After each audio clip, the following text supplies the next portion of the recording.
การสีสถาปนาเปลี่ยนชื่อใหม่ของนครปากเซเป็นนครคำไต่ศรีพันดอนมันก็เกินไปเนาะพี่น้องคือปากเซนี่มันเป็นเมืองเก่าแก่พี่น้องที่สร้างมาตั้งแต่สมัยบูรณาการพี่น้องเพราะว่า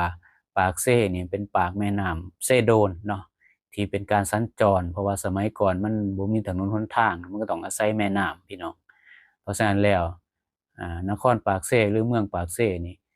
แต่ก่อนเขินว่าเมืองเป็นเมืองเซโดนก็เปลี่ยนมาเป็นปากเซแล้วก็สิมาเปลี่ยนเป็นคำไต่ศรีพันดอนเนาะหูอยู่ดอกว่าอยากให้มูลเสือปฏิวัติเนี่ยให้มันคงอยู่กับประเทศศาสตร์บ้านเมืองให้ลูกให้หลานได้รู้อันนี้เข้าใจเนาะพี่น้องถ้าเทียบกับประเทศเวียดนามคือกันโฮจิมินห์เฮ็ดให้เขายิ่งใหญ่เนาะเวียดนามบ่ได้เป็นขี้ขาต่างชาติในแผ่นดินตัวเองคือลาวได้พี่น้องประเทศลาวเฮานี่อ้างว่าได้เอกรา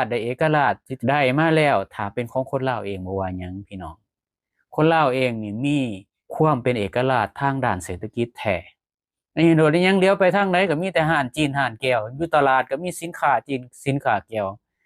บ้านนี้คนลาวสิอยู่ได้จังไดคนลาวเงยหัวบ่ขึ้นมีแต่ต่างชาติมามีอิทธิพลเหนือคนลาวในแผ่นดินของตัวเองสุดท้ายลูกหลานลาวก็หนีออกนอกประเทศสุดท้ายแล้วคนลาวก็เป็นลูกน้องเป็นชนชั้น2เอาไปมามีแต่เวียดแต่จีนสิมาเป็นชนชั้น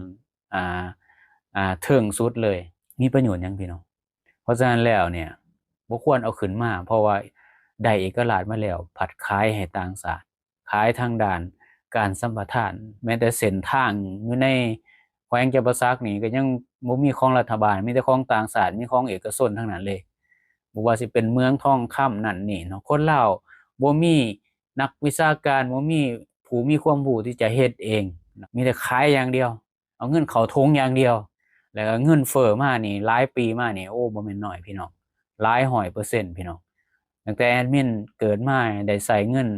100กีบ50กีบเดี๋ยวนี้เป็นแสนกีบแล้วเงินน่ะเพราะฉะนั้นแล้วเนี่ยมันก็บ่งบอกได้ว่าญาติเอกราชมาแล้วแต่ว่ารักษาเอกราชบ่ได้ทางด้านเศรษฐกิจคือประเทศลาวถึงมันว่าบ่ได้เสียเอกราชในพฤตินัยเนาะแต่ว่าในนิตินัยเนาะเสียเอกราชไปแล้วและต่อไปสิกลายเป็นพฤตินัยแบบเดียวกับจีนเฮ็ดกับประเทศทิเบตเนาะชั้นใดชั้นนั้น